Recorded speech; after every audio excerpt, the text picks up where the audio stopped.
Hey guys, welcome back to another art video. I was feeling a bit art blocky this week, so I decided to paint a still life picture.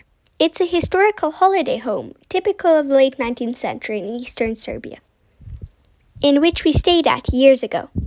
The first few pictures are at different angles as I didn't know I'd be making the video when I first started, so sorry about that. This video is going to be about the process and what techniques I used to create the painting.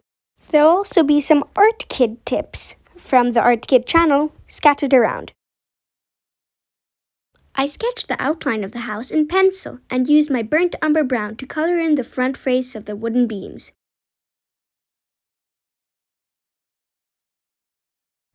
Next, I added some more details with pencil and colored the underside of the arches with an even darker brown. Then I painted the rustic gate and wooden beams holding up the roof. I used two shades of brown for the two different sides of the beams that were shown in the picture. Adding in the beams and shadows of the second archway and gate really helped the picture come together. I also painted the door, although I took some creative liberties with that one as I didn't feel like drawing the inside of the house. And then I started painting the bushes in front of the house with all the greenery and flowers. Here, I used my emerald green to deepen the shadows. Next, I painted these really picturesque bushes flowing down from the walls. This is just a mock-up though. I added in the shadows and details of the bush, and the first one was done. I also painted the stairs this nice greyish ombre color. I used the same technique from earlier with the two tones of grey in the stairs. Then I painted the second bush of flowers. It was darker than the first one because it was less in the foreground, and I added the flowers. As you can see, I had a lot of pigment on my brush for the last one, and I didn't expect the bush to turn out so dark, but I liked how it turned out in the end. I added the stairs and stone facade on the side of the house. For these stairs, I used a darker grey, as the light wasn't hitting the side of the house. I then painted the leaves that were hanging above the camera in the original photo. I thought it was a nice touch.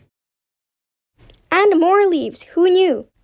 I found that using subtle different shades of green really helped the image look more realistic. Next, I painted a flying carpet. No, I painted the roof of the next house, although it did look like a floating board until I added the door and bushes, which, coincidentally, is in the next picture.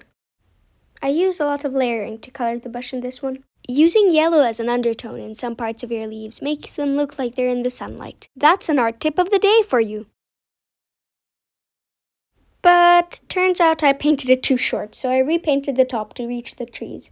I also added the trees that could be seen in the distant background. Here I added the tiles for the roof on the other side. New day, new lighting. I forgot to turn on my lamp. I layered green on the bottom half of the drawing as a base for grass.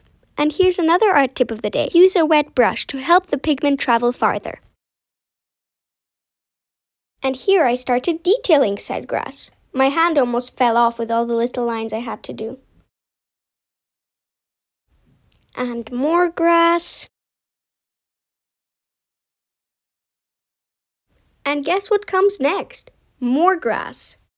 I know, absolute shocker. I also painted this tree that was growing up the side of the house. Using my bright green, I added details to the tree. A few more details here and there, and we were done.